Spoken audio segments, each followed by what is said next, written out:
তো এই যে এখন এই লাটটা আমি টাইট দিব। তো এই যে দেখেন, এই যে এখানে একটা দাগ আছে, এই যে এই দাগ অনুযায়ী 40 mm। তো আমি এটা 38 থেকে 40 mm মতো এই লাটটা টাইট করা যাবে। এই যে চাকার যে স্টিকার লাট 38 থেকে 40 mm। তো আমি এই যে 40 mm সেট করে নিছি। 40 mm এর পরে আমি যতই টাইট দিই, টাইট দিলে টাইট হবে না। তো এই যে দেখেন, এই যে টাইট দিতেছি।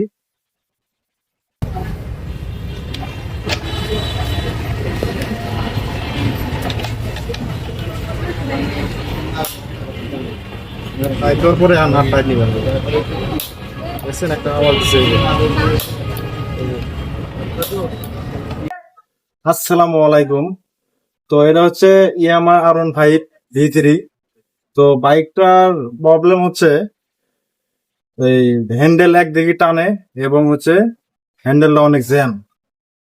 তো এই কাজটা আমরা করবো, সেই ক্ষেত্রে আমরা অবশ্যই এই যে সকাপের অয়েলটা চেক করব। কারণ গাড়ি যেহেতু একদিকে টানে, সেক্ষেত্রে এই সকাপের যে তেলটা আছে, তেলটা চেক করবো যে সঠিক পরিমাপ আছে কিনা।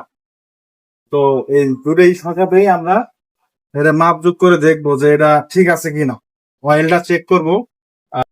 তো বাইকার আরো কোনো মাল কিনে নিয়ে আসে, যেমন এই যে গ্রিপ, এগুলো নতুন ইনস্টল করব।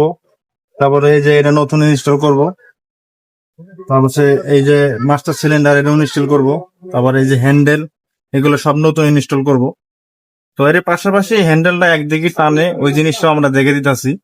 আর হ্যান্ডেল বিশেষ করে এদিকে দেখাও, যে এই যে বল নেশনটা খুলছি আমরা, এই যে বল নেশনটা খোলা হয়েছে, কিন্তু বল নেশনটা আমরা ওয়াশ করে আবার গ্রিস করে লাগিয়ে দেবো এবং সকাপের তেলটা চেক করব। আর একটা বিষয়, তো গাড়ির যেগুলো লাট খুললাম, সম্পূর্ণ লাট একদম হেভি অতিরিক্ত টাইট ছিল। তো এটা সঠিক মাপ না জানার কারণে অতিরিক্ত টাইট দিয়ে রাখছে। তো আমরা সঠিক পরিমাণ কোন নাট কত টাইট দিবেন, এই জিনিসটাতে আমরা যখন টাইট দিব তখন আমরা ভিডিওতে দেখাবো। আর নাট টাইট দিতে গেলে অবশ্যই ভালো মানের একটা টর্ক রেঞ্জ থাকতে হবে, তাহলে নাটটা এবং এগুলো টাইট দেওয়া যাবে এবং সঠিক মাপটাও জানা থাকতে হবে।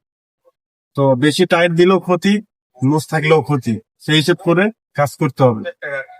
তো আমরা এখন এগুলো সেটিং করে আমরা যে যে লাটটা টাইট করবো ওটা আমরা ভিডিওতে দেখাবো।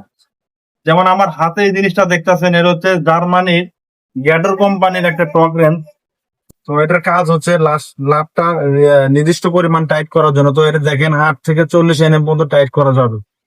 তো যেহেতু বাইকের কাজ করার জন্য পারফেক্ট একটা জিনিস। তো প্রত্যেকটা বাইকের লাট টাইট দেওয়ার জন্য প্রতিটা নির্দিষ্ট একটা এনএম, মানে টাইট দেওয়ার মাপ থাকে, ওই মাপ অনুযায়ী এটা দিয়ে আমরা টাইট করতে পারবেন। এটা হচ্ছে টর্ক রেঞ্জ।